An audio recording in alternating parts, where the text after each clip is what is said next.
If you are firing a teep and your target doesn't move, you need to watch this video. First and foremost, when we fire these teeps, guys, you gotta bring your knee to your chest. That's the first thing. Otherwise, you're gonna end up teeping them in the knee if that's your intention. There's no rules against it. It's just generally frowned upon because it causes a ton of injuries. Unless you know how to check, then it's not a problem. But generally, you wanna aim for that belly button or higher. And to get that, you gotta make sure you bring your knees to your chest. Even if you're not flexible. I am probably the most unflexible person in the room this evening. And I can still teep people in the face, but only because of positioning, not because of flexibility. And so set up the teep, the push kick, just the rear, back and forth, but make sure you knee yourself in the chest first and then push out. Weight distribution is important. You wanna put your weight forward. If I put my weight backwards, I'm gonna just teep myself away. And if you wanna create distance, that's fine, but if I'm gonna teep somebody, I'm gonna make them move away. And so think of yourself as kicking down a door. I wanna put my weight forward, knee up to your chest, whoosh, and then drive. And then I'm gonna walk back. So I want that driving force. Knee to your chest, drive through, weight forward, and then walk through the water, get back in your fight stance. Back and forth to your partner on 3. 1, 2, 3. Bring that knee to your chest. Even if you're going light, whether you go light or you go hard, you gotta bring that knee into your chest. Now, what do you do with the upper half? So the lower half is fine, you got that down. Knee to your chest, drive your foot out like you're kicking through a door, and then put your weight forward. Now with my hands, I'm gonna do what I do with my other lower extremities. I wanna have one hand as a binocular, my other hand I'm gonna do a parallel chop. My arm must go perfectly parallel. If it goes behind, which a lot of people do, you're not gonna get as much snap.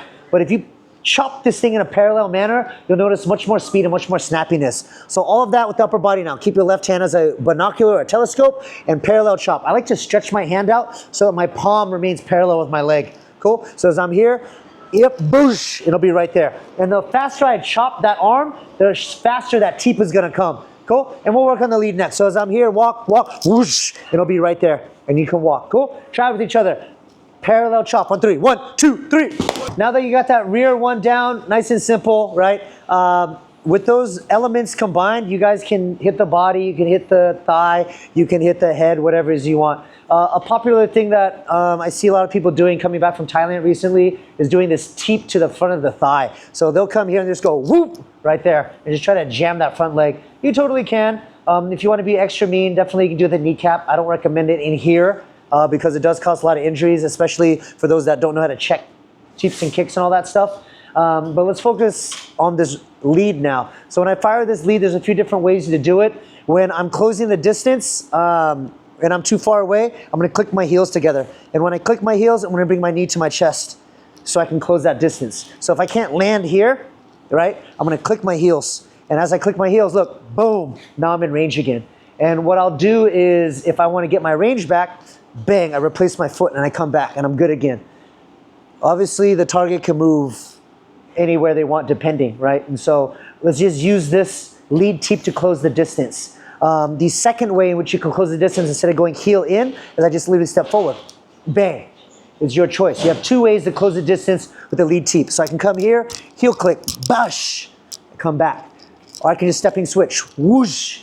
One's faster, one's slower, both are effective. I wouldn't say one is better than the other. They're just two different ways. And when we start messing around with timing, this is how you catch people. So don't be stuck with just one. Utilize both, mess around with them. Hit, bang, move around. Hit, bang, move around. Push, hit, whoosh, right?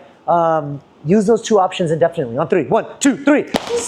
We've got our traditional stuff, the rear and the lead. I like doing the jumping stuff too as well. And so, if we do the jumping rear, what I'm gonna do is I'm gonna fight here. I'm gonna lead forward. This one you have to kind of close your distance a lot. I'm gonna step and then bring my left knee up. So this is when I'm really, really far. I'm here, and then bang, and it hits. But still, the concept still remains that you have to bring your knee to your chest. Otherwise, you're gonna keep them in the nuts. You don't wanna do that. It's not nice. So when I'm really, really far away, I switch step, fake the left knee up. Cool? I'm gonna switch step, fake the left knee up. And as I bring my knee up as it is peak, right before I drop, whoosh, right there. This is the Sparta style type of kick. Like if you want somebody to fly, this is a really good thing to do. I like this jumping teep because it's my rear leg, which is generally a lot stronger. And so if I really want somebody to fly, I'll just hit, whoa, boom, and then just drive all the way through. So be careful with this one, pull it back as you guys land. But switch step, flying knee, drive with the right foot. Guys, need to see it one more time? You guys got this. Got it? Cool. On 3. 1, 2, 3. Bam. Drive it, drive it, drive it. Knee to the chest. Knee to the chest.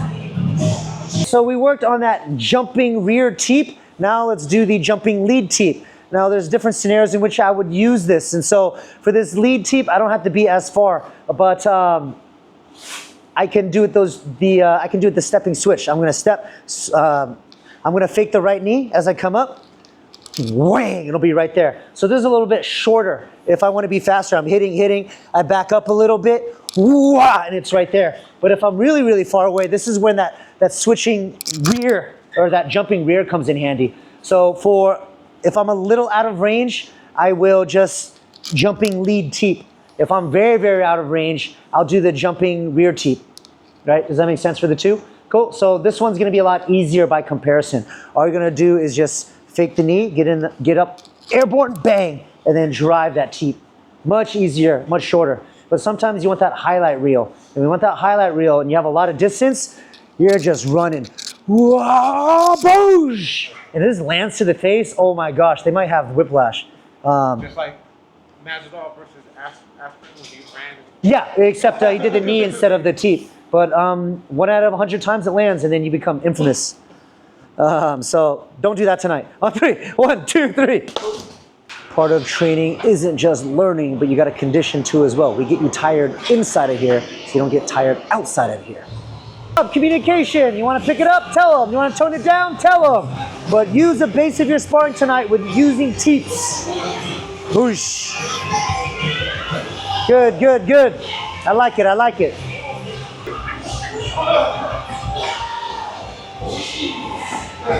These guys are having way too much fun. So here's the game I want you guys to play. One partner's gonna walk towards you the whole time. You have your lead teep you can play with, keep him away. He just keeps walking back. I just gotta keep him away. Whatever you need to do, whatever variation you've worked on, you're just keeping them away. Keeping them away. Now if you fall back, bad. They should be the ones either getting stopped or moving backwards. When you start moving backwards, your weight distribution is off, right? Put everything that we work together.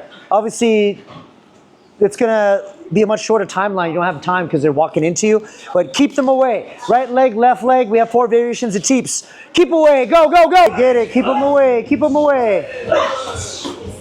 Strikers should not fall backwards. There we go, Shirley, push him back. Push him back, Shirley. There we go. There we go.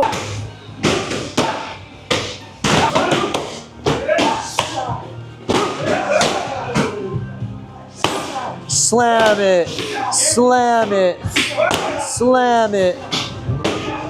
Everybody, drop, bicycles, go, go, go. Just drop to the ground, bicycles, non-stop. Cycle, cycle, cycle. Cycle, cycle, cycle, right away.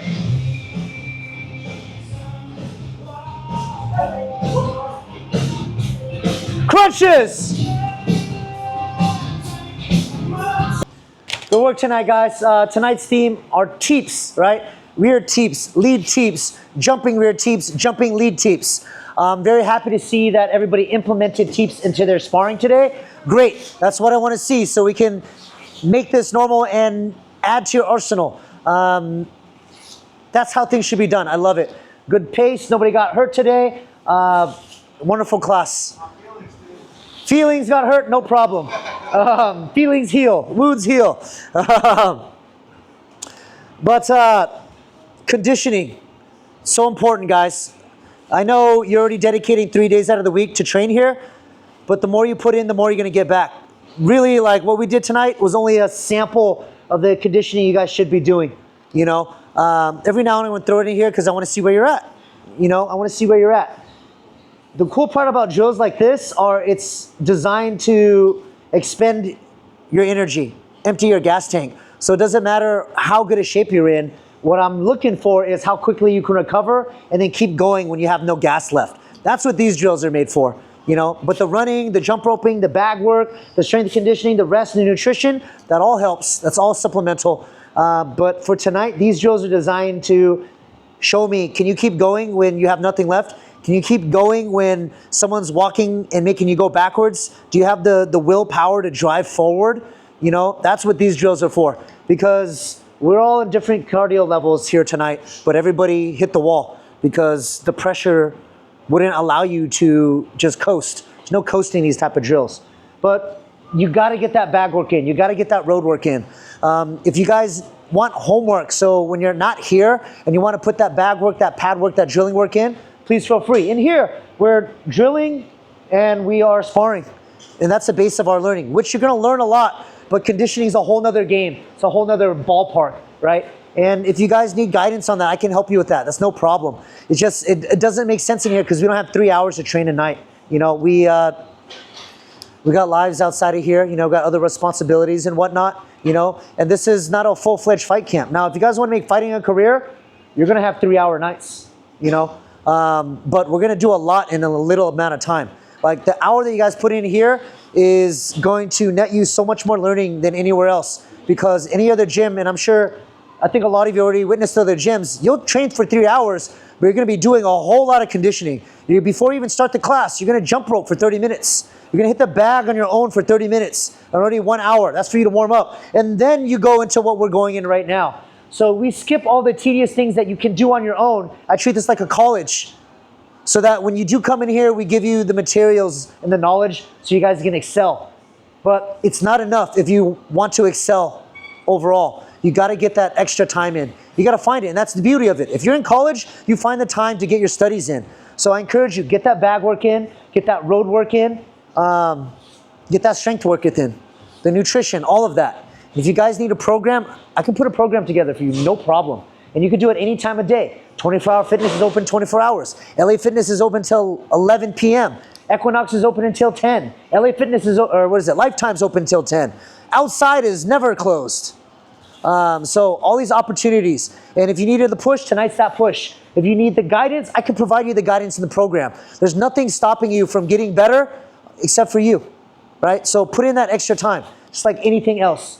But that's if you want to be at that competitive level. If you want to learn, you guys are all learning plenty. I'm happy with everybody's performance in here tonight. You know, if education is all you're after, then everybody's learning, everybody's doing great. I only say this because competition time is coming up. If you wish to compete and you want to have every resource available for you to succeed in competition, those are the things that you would need to do. As far as learning, progressing, you guys are all doing it. All of you are better today than you were 6 months ago, than you were a year ago, than you were almost 2 years ago. You know, me and the rest of our instructors, we are fortunate that we actually love what we do and we see your progress. And so I can confidently say that every single one of you have progressed. Even though if you've been here for a couple years or a few months, your games have changed, they have evolved, which is amazing. You know, do you want more? Or what is it do you want? Do you want the same thing now that you wanted a year ago? Or do you want something different? That's something that I need to know. I can see it. I can push you and motivate you to get there. But sometimes you got to tell me. Sometimes I can't read that message. Sometimes I don't know what's going on in your head and your heart. So reach out to the instructors. Let us know what's going on and let us help you get to where you want to go, whatever that route may be. Cool? Competition, non-competition, doesn't matter. Figure out where you want to go and let us know. We are here for you. You don't have to wait to end the class. Message me whenever, or any of the instructors, but we're here for you. So if you haven't pulled that card yet, pull it out. You know, only half of you have reached out to me individually on your goals, you know, and those goals can change in the span of a quarter of a year. So keep us up to date. We want to know what's going on to make sure that we're aligned in our goals. Any questions about anything? Requests? Nothing? Okay. Let's keep it up. We got competitions coming up. I'm going to submit the names for matches. We've got bowling coming up. We've got golf coming up. We've got a 5K coming up. All local. So, you know, things for us to do outside of hitting each other in the face. I enjoy spending time with you guys. So let's spend other times instead of just hitting each other. Other than that, let's call it a night. OKA on 3. 1, 2, 3. OKA.